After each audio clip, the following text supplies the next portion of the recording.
Hallöchen, liebe Freunde. Ich würde gerne heute nochmal mit euch über die UKA reden. Ich habe sie circa jetzt 9 Monate in meinem Besitz ungefähr. Ich habe jetzt nicht auf den Tag geschaut. Und es ist so circa ein halbes Jahr nach dem Review von der UKA, wo ich sie euch vorgestellt habe. Ich würde gerne nochmal so ein Langzeitfazit machen, wie sie sich nun so eingegliedert hat, wie oft ich sie benutze, was mir positiv noch aufgefallen ist, was mir negativ noch aufgefallen ist, was ich verbessern würde, was ich sehr schlecht finde und einfach mal so ganz frei von der Leber ausgesprochen mit so ein paar Notizen, die ich mir so in den letzten Monaten gemacht habe, wie ich die UKA denn nun so allgemein finde. Vorab möchte ich bei der UKA gerne sagen, es ist an für sich von der Einfachheit und wie einfach es funktioniert, ein cooles Produkt. Knopf einmal drücken, Klappe oben auf, Pott einlegen, Klappe schließen, gedrückt halten und es geht los. Vorher natürlich noch Wasser anmachen, man sollte immer Wasser drin haben. Von der Einfachheit für jemanden, der gar keine, ihr müsst euch mal in die Lage versetzen, jemand, der keine Ahnung hat von Wasserpfeife, ist das super unkompliziert. Der braucht nicht irgendein HMD und irgendeinen Kopf und wie baue ich den und was kannst du für ein Modell sonst empfehlen. Es ist ein einfaches Produkt. Falls die Frage aufkommt, wie oft ich die UKA verwende, ich habe sie sehr oft bis zum Review verwendet, danach auch noch ein paar Mal und danach nur noch unterwegs. Zu Hause lief die UKA eigentlich gar nicht, weil ich nie zu Hause den Fokus gesehen habe. Ich habe alles hier, mehrere Köpfe, HMDs, mehrere Sorten und, weil es ist nicht für mich das Gerät zu Hause, aber ich habe halt auch alles hier. Gerne würde ich das einfach halten. Ich würde das einfach in positiven Punkten sehen, in neutralen Punkten und in negativen Punkten. Und ein positiver Punkt ist die Kommunikation von UKA. Generell, wie das alles abläuft mit den Bars-Finder, mit den Shop-Finder, wie du die UKA austesten kannst und. Die haben auf ihrer Webseite alles niedergeschrieben, wo welche Bar, wo welcher Shop du die testen kannst. Finde ich ultra cool, dass man das so mal live sehen kann und das nicht so ein reines online verfügbares Produkt ist, sondern du kannst hier halt auch mal in echt sehen, fernab von der Messe. Muss ich sagen, ist für mich einer der positiven Punkte. Genauso wie bei der UKA auch, es ist kein offenes Feuer. Sie ist anfassbar. Wenn der Pott läuft, kannst du sie einfach so hochheben, einfach transportieren. Finde ich es auch ein positiver Punkt, weil wegen Haustieren, wenn sie umkippt, machst du keine Brandflecken. Das ist auf jeden Fall die Vorteile gegenüber der Kohle. Genauso auch habe ich anfangs erwähnt, unkompliziert und einfach zum Mitnehmen. Ich hatte sie im Urlaub mit an der Ostsee. Da habe ich die UKA mitgenommen, da habe ich ein paar Pots mitgenommen und das Ladekabel und einen Schlauch, das war's.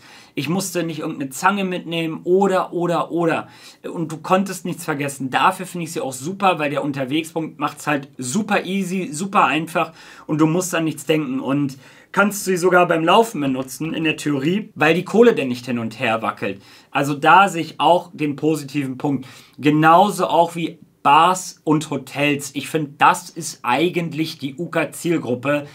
Wir, die hart die Passion hinter haben, sich hart für interessieren und mehrere Köpfe und dies und das und hast schon das probiert und hast schon so gebaut und das gemacht und dies gemacht und hast du schon mal so und Für uns ist das nichts unbedingt. Das ist für die Leute, die gar keine Ahnung haben, Bars und Hotels. Und ein Hotel will gerne Wasserpfeife anbieten. So, was müssten sie machen? Eine Abzugsanlage brauchen sie wegen den Kohlen. Sie brauchen jemanden, der sich damit beschäftigt. Sie brauchen vielleicht mehrere Modelle. Sie müssten das vielleicht irgendwo sauber machen. Abzugsanlagen ist auch das Thema. Kohlenmonoxidwert musst du einhalten und dies und das. So einfach eine UKA. Sie ist einfach zu verstehen. Der Typ, der die Cocktails macht, schafft es auch, einen Pott hier reinzulegen. Grundlegend kann man sagen, dass ich diese Handhabung für Anfänger einfach super finde. Super simpel, super einfach. So kann man eigentlich die positiven Punkteliste kurz halten. Dann würde ich gerne zu den neutralen Punkten kommen und bei den neutralen Punkten ist zum einen die Anhaltszeit. UKA hat, glaube ich, 3 bis 5 Minuten angegeben.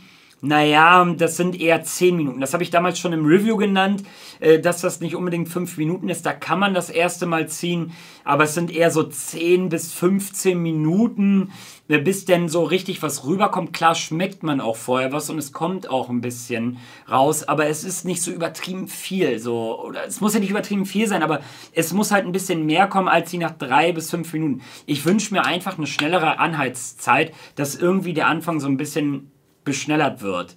Beschnellert, ist das überhaupt ein deutsches Wort? Wir sind beim Thema Elektronik, deswegen bleiben wir direkt dabei. Das Ladekabel, das ist so ein Laptop-Ladekabelverschnitt, also sieht ähnlich aus.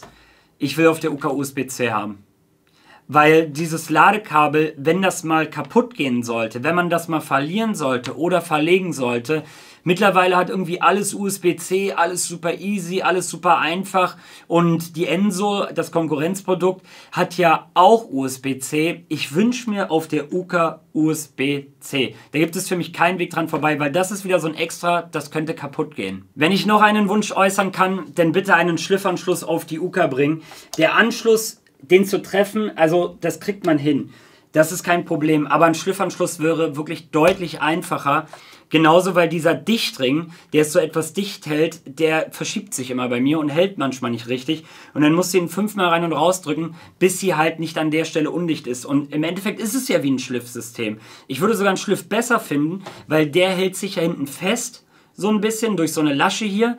Und mit einem Schliff würde man sie ein bisschen umziehen, also so leicht kippeln mit dem Schlauch, würde sich vielleicht der Schliff vorher lösen und sie würde nicht umfallen. Deswegen würde ich einen Schliff besser finden, obwohl ich im damaligen Review noch gesagt habe, ich komme mit dem Anschluss klar. Genauso, was ich mir wünschen würde, wäre der Durchzug.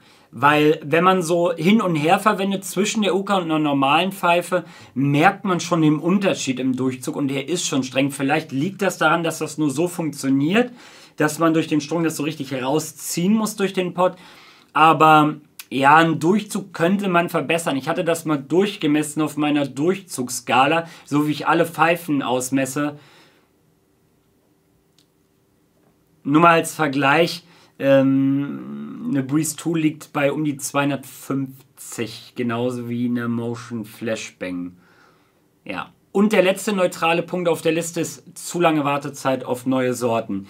Die UKA ist jetzt so ein halbes Jahr released und die Sortenvielfalt hat sich nicht erweitert. Es kamen keine neuen Sorten bisher raus. Von Darkblade ganz zu schweigen kamen auch nicht raus. Und ich glaube, jeder, der bisher eine UKA hat, hat irgendwo sich an den Sorten vielleicht langsam satt gesehen.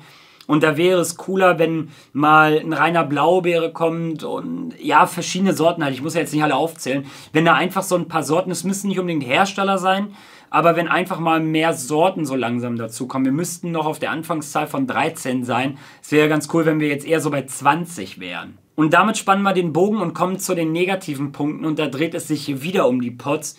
Und zwar, dass man auf die Pots angewiesen ist. Für Bars, Hotels oder auch komplette Anfänger ist das ein positiver Punkt. Das ist jetzt von mir aus ein negativer Punkt, weil du bist halt auf die Pots angewiesen und du hast halt nur diese 13 Sorten, die es bisher gibt.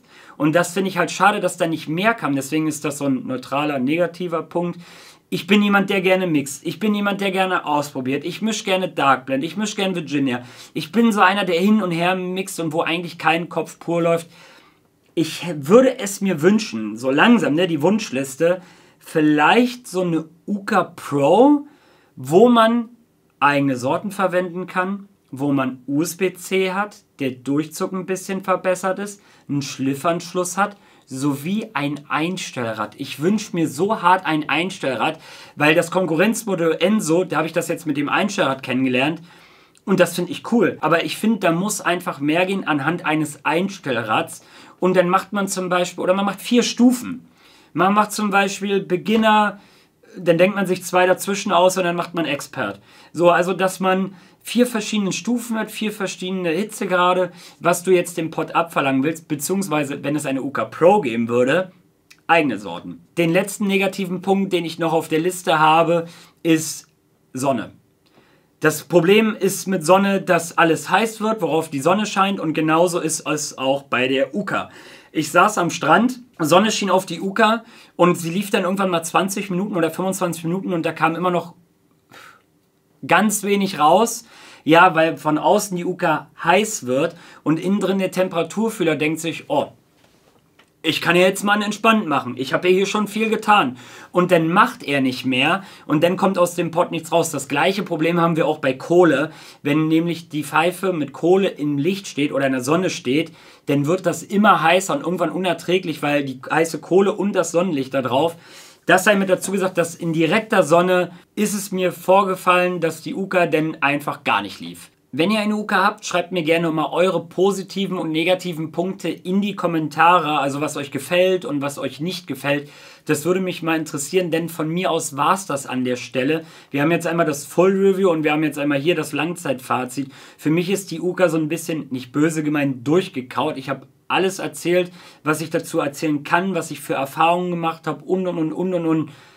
Da gibt es von mir jetzt nichts weiter zu erzählen. Deswegen schreibt ihr gerne mal noch was in die Kommentare. Und wenn ihr schon dabei seid, lasst gerne einen Daumen nach oben auch da. Gut, ich würde sagen, wir sehen uns beim nächsten Mal wieder. Ich bin gespannt, wie generell diese Elektronik weitergeht. Mit Cola-Sätzen und so, wie das da weitergeht, auch noch von anderen Herstellern. Und ja, ich würde sagen, wir sehen uns beim nächsten Mal wieder. Ich wünsche guten Geschmack und euch noch einen wundervollen Tag.